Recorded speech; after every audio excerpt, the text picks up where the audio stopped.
It's clear to you that de-icing the wings will not be done in a jiffy.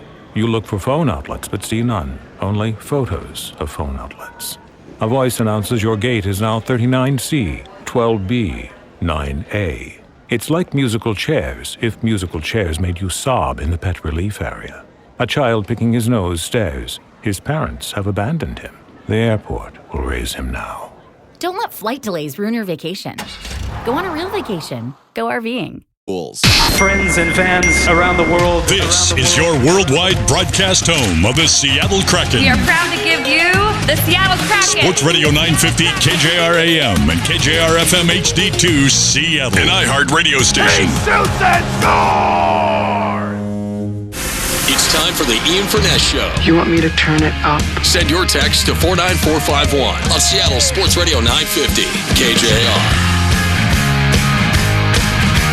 All right, here we go. Wednesday edition of the program. We got some football to discuss today. Lots going on. Kevin, where are you at? I'm so glad you asked. I'm in the Redbox producers booth, and Redbox has the newest movies. They're fresh from the theater, and they're under $2 a night. So head to the box or stream on demand. Exciting stuff from Kevin Shockey right there, ladies and gentlemen. Let's see. Oh yeah, we gotta do headlines. I'm told we gotta do headlines. Now from the Star Reynolds Sports Desk, your 950 KJR Sports headlines. I was gonna blow them off, but you know what? I want to make sure I mention my good friend Anthony Rudy. VenueKings.com. VenueKings.com. You want tickets to all games, whatever the game might be, including the Seahawks this Sunday against the Tennessee Titans, and of course the really hard to get ticket, Arkansas State and Washington as well on Saturday. That'll be a hard ticket to get unless you buy one from Dick Fings. It sounds like he doesn't want to go. I'm not going.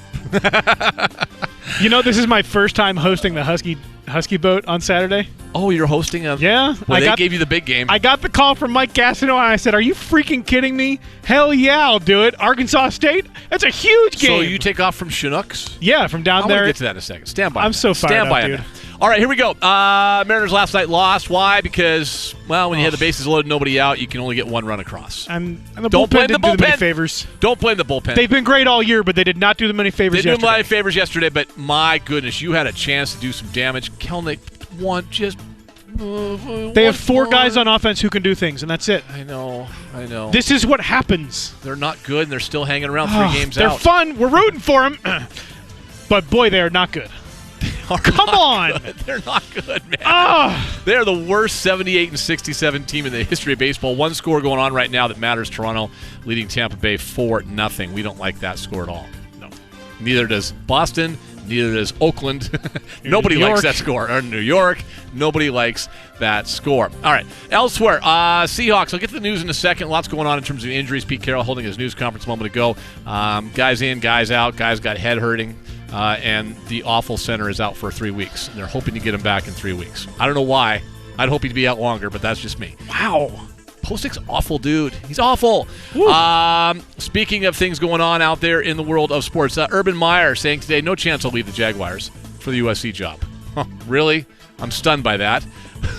Hey, man, we've been down this road with a lot of different guys. The question, you say that until you're not. Yeah, I guess the question had to be asked along the way. Bryson DeChambeau's got some issues before the Ryder Cup. He's in a long drive contest, and his hands are all jacked up. Buck just talked about it a moment ago. I said replace the dummy on the Ryder Cup team, but we'll see how that goes when it's all said and done. All right, U.S. women's national team's going to get paid the same as the guys. Are we all happy now? We all good? We all good? Sure. I mean, I'll say this.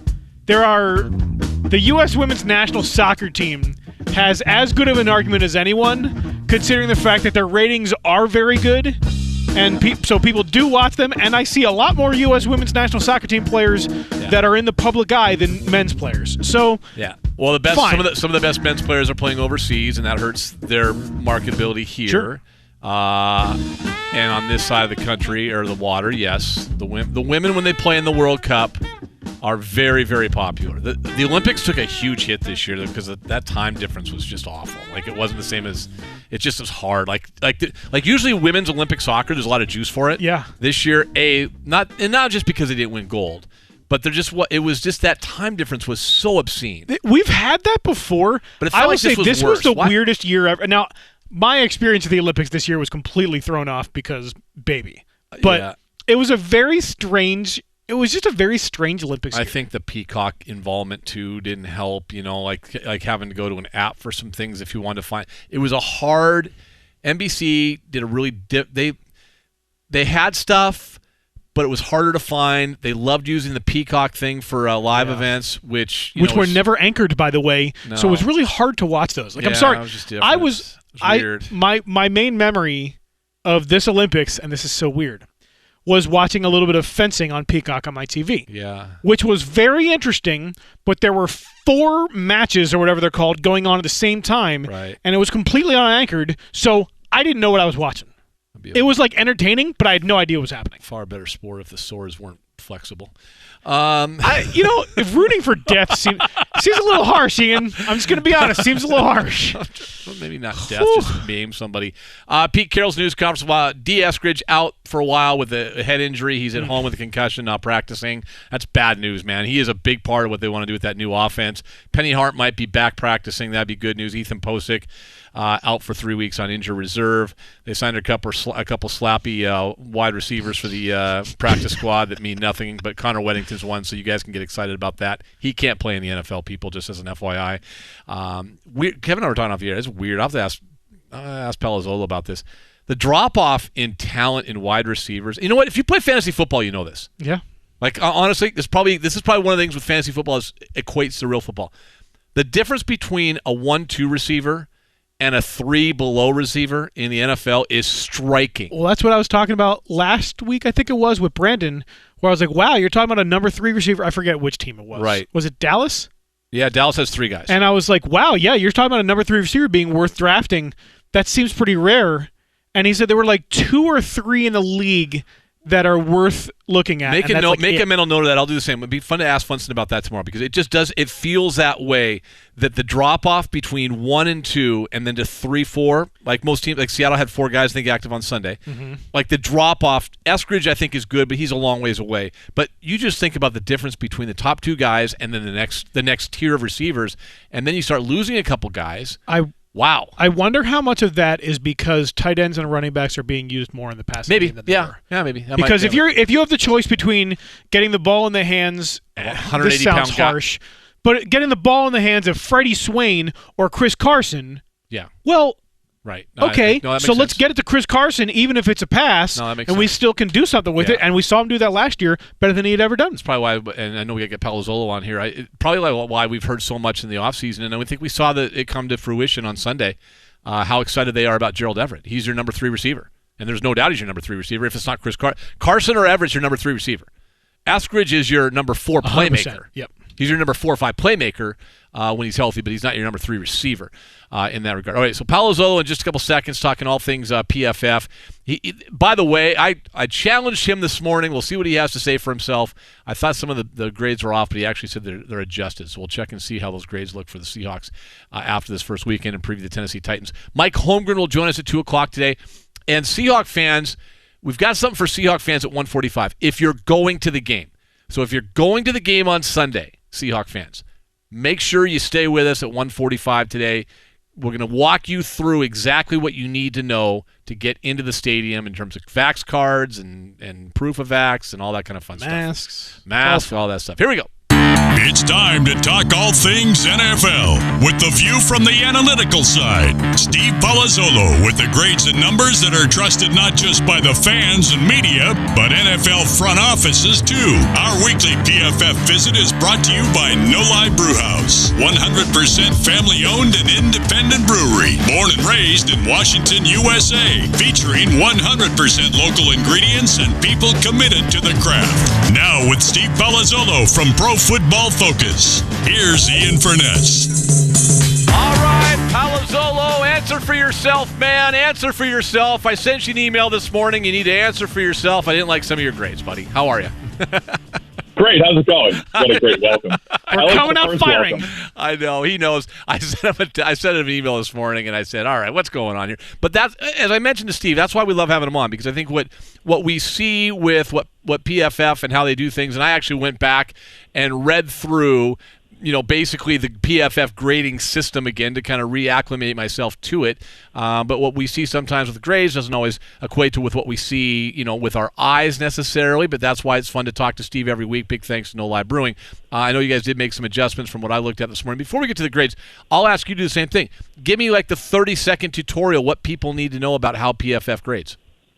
I like to say we find the truth in every play. So every play, goes for X number of yards, and we grade every player from a production standpoint and evaluate, why did it go for X number of yards? What was the good and the bad? So grading every player on every play from a production standpoint. Did they make the block? Did they miss it? Did Russ make a great throw and it gets dropped? Well, we're the only system that's going to give Russ proper credit for that great throw. So that's the goal on every single play. You add it up at the end, and we have grades in every facet of play, from coverage to run defense, receiving, passing, and the whole thing. Just think about that for a second, though, too. You grade every player on every play in every game around the NFL.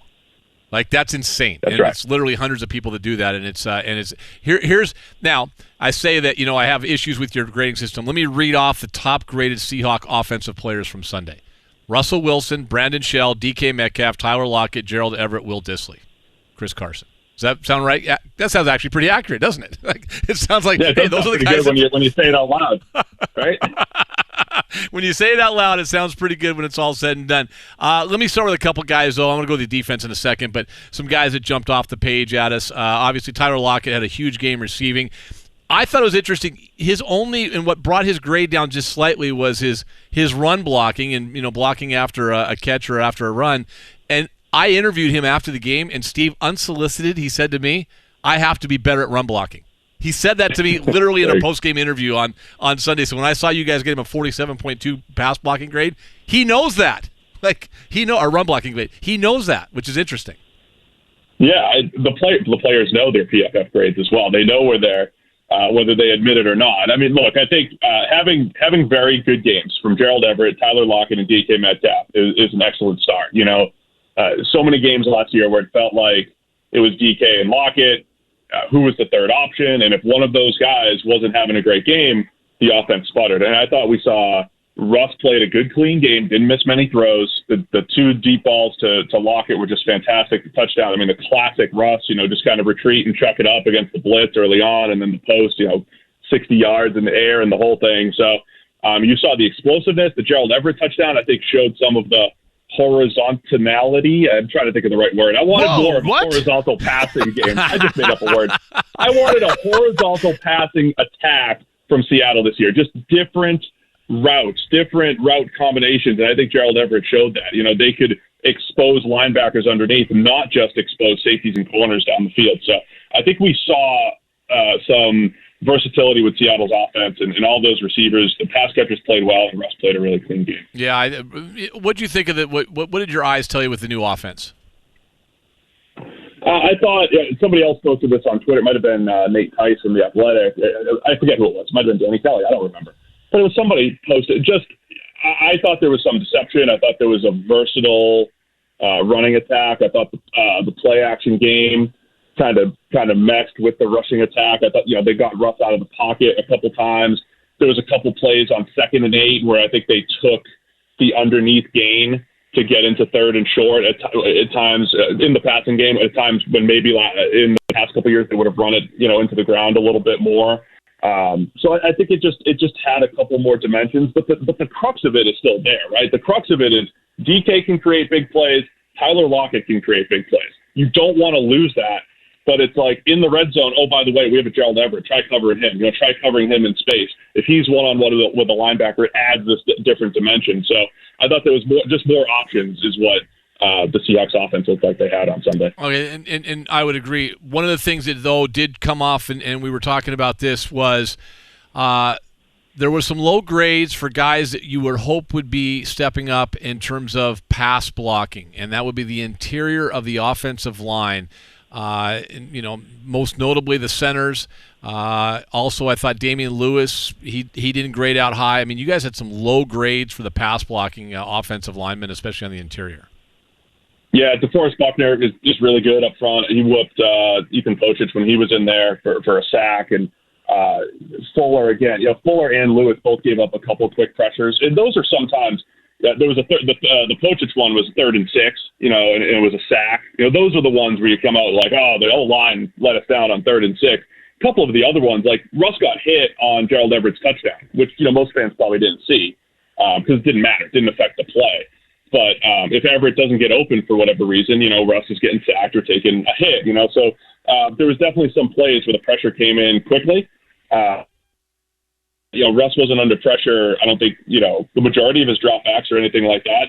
From a percentage standpoint, it wasn't bad. There was just a few quick pressures, and almost all of them came on the interior with the 2 guards and the 2 centers. Gabe Jackson made one block that I remember being notable, but I can see him struggling a little bit on the pass blocking. The deep post, the long touchdown to Lockett, he stepped into the hole and picked a guy up that was he gave him a chance to get that throw off, which was awesome. But yeah, there were some struggles there. I think those are ones we could see. Chris Carson got a really high pass blocking grade. And if you think back in the game, there's a couple times when he got a guy, stepped into the hole and did a great job. And Carson, not as stout as he is, we've always kind of heard that Homer and other guys are better pass blockers. He did a nice job in that regard, so I would agree with all those. All right, let's go to the defensive side of the football. I thought the defensive line played really well. It looks like you guys did adjust some of the numbers along the way, but some thoughts on how the defensive line did. We'll start there. Yeah, I thought their pressures turned into sacks, which was big. We had 4 guys. I forget the actual. I think they had 3 sacks of Wentz, and 2 guys got home at one point. So we give full sacks for guys when they get home. So we have 4 players who got home and 8 QB hits. The balance there is, I think Carson Wentz also had the 4th longest time to throw. And time to throw, it's probably not the best way to phrase it, but time in the pocket. So he held the ball the 4th longest of any quarterback in the league. So that actually was a big part of why he took a few extra hits. Look, I thought Seattle did play well up front. They did have a lot of opportunity. Rasheem Green rushed 38 times, and Kerry Hyder had 29, and Poona Ford had 28.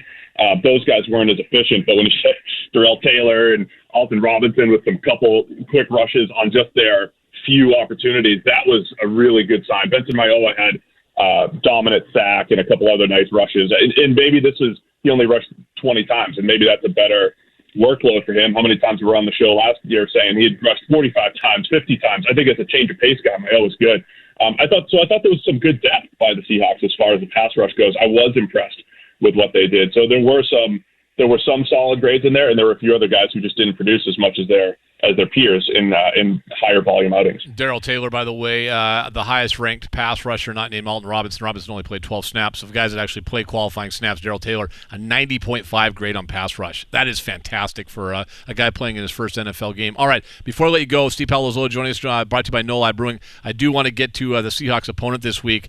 I looked up, I'm in Indianapolis. I looked up a couple times, and I was stunned when I saw what was going on, the score in Tennessee with Arizona. Give me a thought on what happened. What happened with the Titans? I thought this was a roster that was pretty stacked. Yeah, they were just out of sync offensively. They're a team, we always talk about play action as like a cheat code for quarterbacks. They only ran it 2 or 3 times.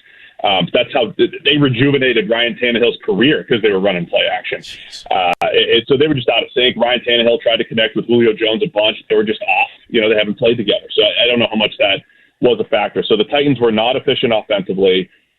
Scheme was questionable. Derrick Henry is always a slow starter. So, if you're the Seahawks, you're probably more excited about getting the Titans early in the season, because he usually doesn't get going until week 6 or 7. So the Titans offense was off. They're capable, though. Julio Jones and A.J. Brown are still legit, so you got to worry about those guys. The offensive line also got destroyed. And as impressive as the Seahawks were at times getting pressure off the edge, Titans tackles were bad. Tannehill got sacked a bunch. Chandler Jones had 5.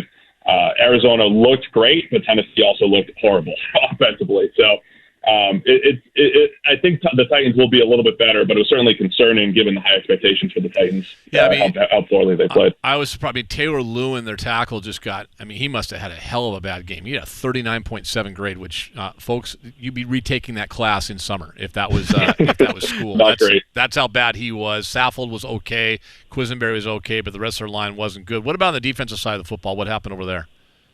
Yeah, so the Titans, they had a few plays where it was like, they played some tight man coverage, but they gave up too many chunk plays. And their issue last year, they had the second worst pass rushing grade by our numbers in the league, and they're off to the same start. You know, they spent a lot of money for Bud Dupree this offseason. He barely did anything. Harold Landry on the other side didn't do much.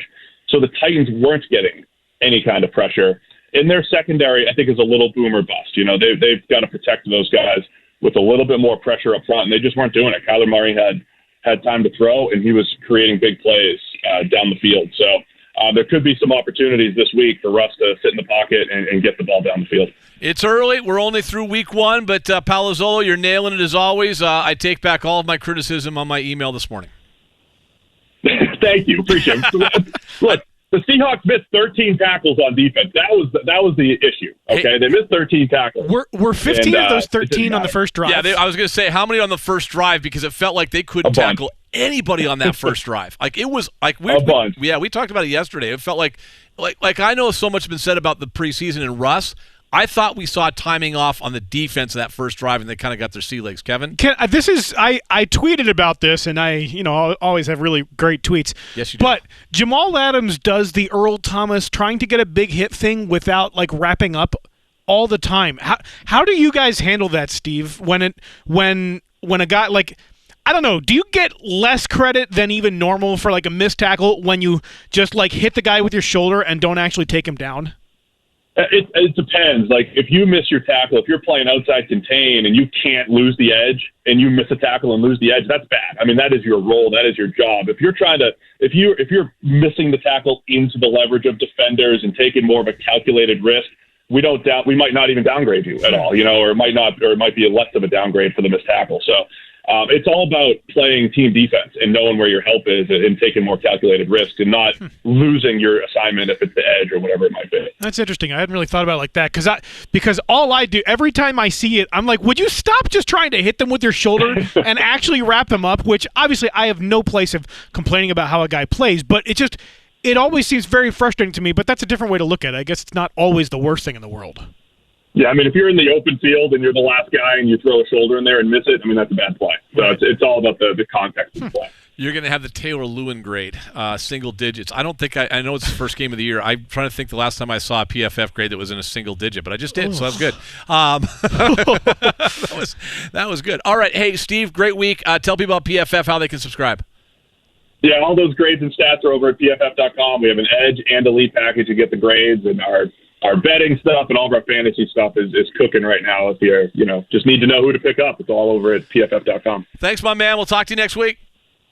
Sounds good. Thank you, guys. Steve Palazzolo, pff.com. And I love it. As the year goes on, you can really start to see the trends. They do a great job of grading each and every week. And as I mentioned, especially with the Seahawks offense, you can really kind of see with your own eyes how those grades came out. We'll kind of discuss some of the things he said. Look ahead to Tennessee coming up next on 950 K. Today, I want to tell you about a simple way to get all the entertainment you love without the hassle. DirecTV Stream brings your live TV and on-demand favorites together like never before, which means you can watch your favorite sports, movies, and shows all in one place. And the best part? There's no annual contract. So stop waiting and get your TV together with DirecTV Stream. You can learn more at directtv.com. That's directtv.com. Compatible device required. Content varies by package. Sure. Now back to Ian Furness on your home for the 12th man in the NFL. Seattle's Sports Radio 950, KJR, and free on the iHeartRadio app.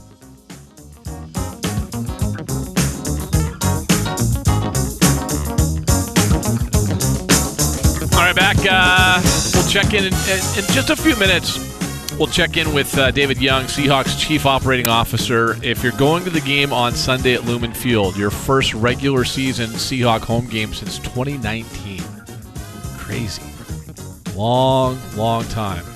They're going to have to play that Andy days. Grammer song back home? That's only for Martin Stadium, sir, and that's just...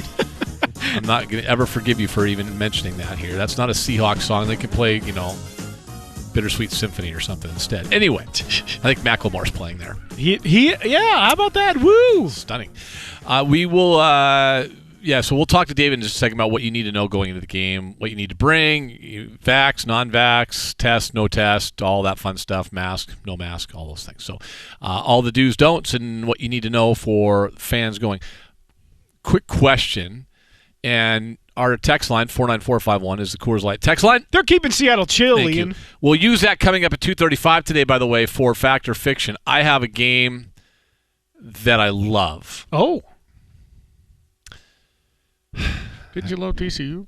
What's that? What? Huh? I did love TCU. But you know what? I made a colossal error in judgment. I trusted Ryan Leaf.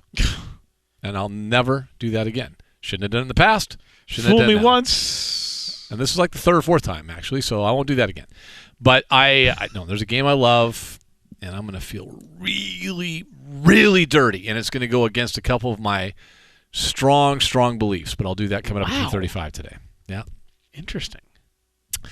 Anyway, we'll use that for Fact or Fiction, your chance to win a $1,000 weekly prize courtesy of the Emerald Queen Casino. And as Kevin will tell you, if you want to get in on the $10,000 grand prize for whoever has the most correct picks throughout the year, you're running out of days to kind of be legitimately, unless you run a table on the way, legitimately involved. We are 26 picks have been made to this point of what will end up being around 240 or so. If you have not made a single pick yet, you better make really, really good picks. Get on it. Yeah, get on it right away. So, all right, so that's coming up 2:35 today. On the text line right now, 49451, and we'll check these coming up in the 2 o'clock hour. I had a buddy of mine yesterday tell me, because I was giving away my Mariner tickets for last night to some neighbors, and somebody said to me, this whole mask thing, I got vaxxed so I wouldn't have to wear a mask at a sporting event. Like, that's kind of what I was doing. I heard Dick and Softy talking about it. The Husky game will not be a good barometer because they're playing Arkansas State, right? And they're 0-2. When they play somebody of Pac-12, a better team, Oregon's here this year, right? Yes, they are.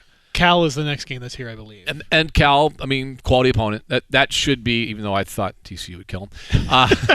What? But those will be kind of the better barometers. But a Seahawk game with, the first home game you've had in a while, I wonder, and because I've asked myself internally, God, is it worth the hassle? Now, I've been to a number of games this year, home and away, preseason for the Seahawks, where we've had to either mask or not mask and things like that. So as part of the job, I'm kind of used to it. But if I had the choice, would that be a deterrent to go to a game? I am curious.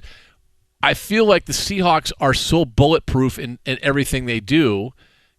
Tickets are sold. They sell games out. Their television ratings are through the roof. They seem to kind of be whatever is going on around the surrounding world, just kind of immune to all those things. This Sunday will be a test.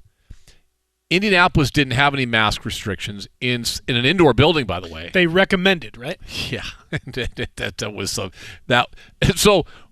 All of us in Seattle, as we're walking in the building, we're such, we're used to, our mandates here in our state. Literally, we walk in the press box, I look around, it's like all of us are wearing something.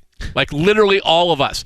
Greg, me, it's just all of us. And so, but I wonder what kind of deterrent it is to people. Are you not going to go? Have you given away your tickets? Are you less likely to go to an event? It's September, and yes, they're in a playoff race, and yes, it's Boston, but just watching the two night games with the Mariners this week, not great crowds at all. But maybe we're just so in tune with it's September and it's baseball, we're just not going to it. 49451, we'll just get your thoughts, because we have easily the most restrictive NFL, I believe, mandates, right? Because a lot of places are either vax or mask. There are places that are just vax. Right. New York, the Buffalo is vax. Yeah. Period. But do you have to wear a mask outdoors? I don't think so. Oh, right? I see what you're saying. See what I'm saying? Like we have the daily. I'm not sure about that. We have the daily double. We have the daily double. But you are allowed to go in without being vaxxed. Right. At some places, I think. No, at Seahawks, you're allowed to go in without being vaxxed. But you have to be tested. Right. And that is going to be. And listen, if you watch 5 seconds of a newscast right now, that's going to be problematic. I'm curious because it's become. I just saw a thread from the department or it might have been the hospital association, and they're trying to figure out how to open up some more testing centers. Because remember, they closed them all down. Now they're trying to reopen some. So you can probably go to your Walgreens, your drugstore, and things like that, and get it done still. But yeah, I just kind of wonder. My friend, when he said that, he's a diehard sports fan. He's like, yeah, I'm done. I'm just done. And I think it was, and I always wonder if it's the frustration of the world we're living in right now too. The Seahawks and going to a game, when I look at the people at Lumen Field, Kev, they're just on a different level of fandom. You know, like that's just a different level of fandom. True diehards. But it's kind of what we always talk about the East Coast fan bases. You grew up there. Sure. The closest thing to me I've seen on the West Coast of an East Coast fan base, fanatic base, is Lumen Field. Yeah. Like where everything they do is surrounded by that team. What was that old movie? The Adam Sandler movie with Drew Barrymore, Pitch Perfect. Yeah, where he got his Red Sox season tickets and everything revolved around that. Like his whole world revolved around. I can't go to that with you. Like the Royals are in town. Like right. Like, that's kind of what we have with the Seahawks. So your thoughts on that at 49451? We'll check in some of those coming up at 2:20 maybe or 2:15 after the home grid, and then also 2:30. Fact or fiction coming up next. If you are going to the game this weekend, what do you need to know to go? You'll find out next. Sports is about peak performance, and Audible has ways to enhance yours. Check out the end of this episode for more details.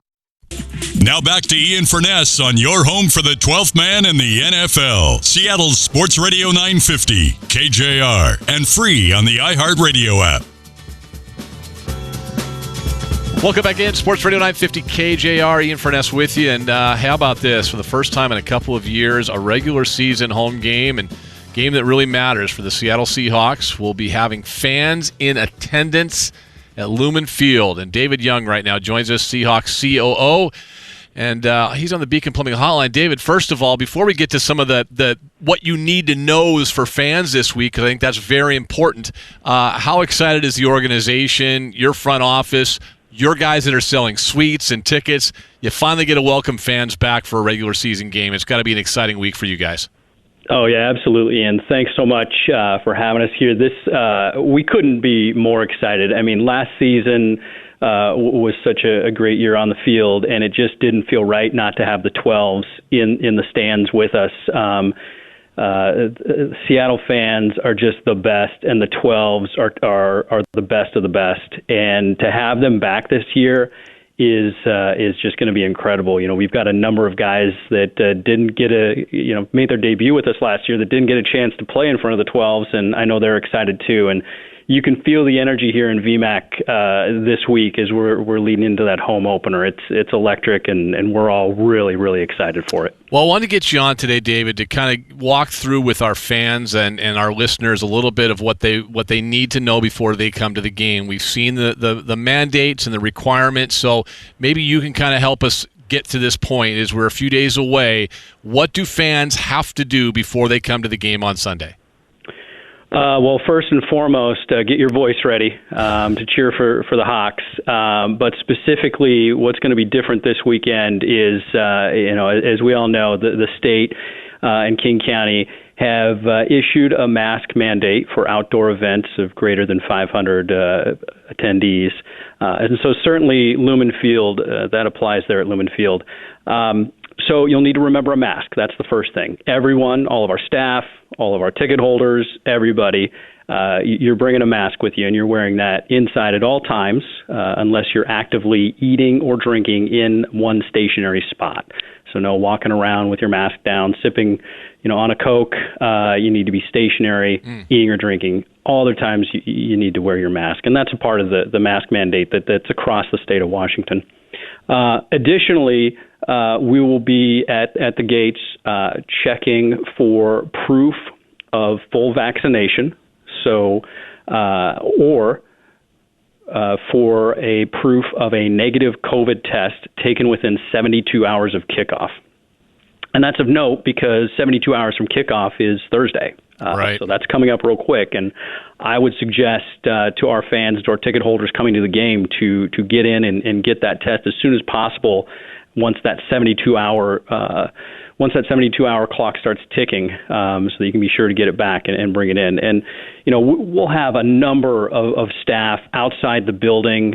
Anytime you make a change like this, the change is difficult for fans sometimes because, we have 8 games a year and you get into your routine, your game day routine. And so we want to do is make this fade into the background so that it's seamless for our fans. So if they can prepare with getting that negative test early, or be prepared with your vaccination card or with your Clear app, You'll get to the facility. There'll be staff greeting outside the gates, reminding all of our fans and ticket holders to be prepared with your vaccination card or proof of negative test, and that'll be checked before security. And there'll be sufficient numbers of staff out there to make sure we don't slow up the process of getting in and getting everybody into their seats well ahead of kickoff. David Young, COO for the Seahawks, joining us. Okay, let me get to the two specifics there. First of all, proof of vaccination. How does that work? What do you have to show? How do you prove that? Is it on a Clear app? Do you have to download something? Or if you have a picture of your vaccination card on your phone, does that suffice? Yeah, it's about giving our fans options. So we want to make sure we ensure the integrity of this process, but also give folks options for what they can show to us. So, you can bring an actual hard copy of your vaccine card, a photo or digital version of that vaccine card displayed on your phone, a printout or digital version of the official Department of Health vaccine record, and then fans also could use Clear. We've used Clear at the facility at Lumen Field for a number of years, and they have a health pass within their app. I would suggest for fans that are using Clear, download that early, download that well before game day, get your health pass set up, get your vaccine card loaded into Clear, and then before you even leave your home on game day, do your validation in the Clear app before you leave, so that will speed up your process getting into the stadium. I'll just add this. We've been doing that as media members now since last year. The Clear app is easy, and you can scan your vaccine card on your Clear app, and it stays there permanently. It's the easiest thing to do. It literally, and my producer Kevin can attest, may not be the brightest guy with technology. Kevin, go ahead and insert your comment. I mean, that's probably fair. Yes. And I was able to do it in my office, at my house, in less than 5 minutes. Do it that way, people. Find it. It's very, very simple. Okay, that's the vaccine. If you're unvaccinated, you can still attend the games, but you have to have that negative test. David, before I let you go, that negative test, that can't be you just going to Walgreens and picking up the home test, right? You actually have to go to a clinic or a certified place to get the test, correct? Yeah, that's right. At-home tests and self-administered tests are not permitted. However, again, you've got options here, and it must be taken within 72 hours of kickoff. But it's PCR, the rapid tests, as long as those results were verified at a lab. Okay. And when you display that, again, the options are printed out copy of the negative test or show the email from the lab or a digital result on your phone as well. Children under the age of 12 will not be required to show a negative test. But again, all personnel, regardless, all fans will be required to wear masks. And finally, David, do people need to, you mentioned you have people outside. This will all be done before you go through security. So that's all done before then. I know you guys are, digital tickets and all that now, but it'll be done before then. Do you anticipate people wanting to or needing to get there earlier than they normally would for a game? And what time will the gates open up on Sunday? Absolutely. It's always good to get in early, enjoy the facility before and all the entertainment before the game. I would strongly encourage everyone to add a few extra minutes to your game day routine and arrive early. Touchdown City opens at 10 a.m. That'd be a great place to get in and watch the early games and then be all in, checked in, and ready to go and not have to worry about the late rush. We also are going to have a tremendous pregame concert featuring Aaron Jones and Macklemore on the field. Would love to have everybody in their seats for that. I think it's going to be something that's really special. As we talked about before, this is a unique time where we haven't had fans in the stadium for about 600 days, at least, not to a regular season game, and so we really wanted to welcome our fans back to Lumen Field in the right way. So that show is going to be something pretty special to kick off the season. But yeah, absolutely, get there early. If for no other reason, to make sure you get through the gates and get in on time with that added check of the vaccination and negative test. All right, vaxxed, get that Clear app. That's the easiest way to do it. Unvaxxed and still want to go get that test over the next couple of days starting tomorrow afternoon at 1:25. So basically Thursday from 1:25 on, you're set to go. So get that test, and you've been forewarned. And more importantly, get to that game. Let's make some noise and get that place popping on Sunday. David, thank you so much for your time, and we'll see you on Sunday, all right? Thanks, Ian. Go Hawks. There you go, David Young, the COO of the Seattle Seahawks. A lot of text coming in, 49451. People, yes, no, are mad about going, may not go, what have you. We'll read some of those coming up in the 2 o'clock hour. Mike Holmgren joins us next. Excited for a road trip? Start it off right with auto coverage from American Family Insurance. J.D. Power ranked us #1 in customer satisfaction with the auto insurance shopping experience among mid-size insurers. Get a quote at amfam.com. American Family Insurance. For J.D. Power 2021 award information, visit jdpower.com/awards. American Family Mutual Insurance Company, SI and its operating companies, 6000 American Parkway, Madison, Wisconsin.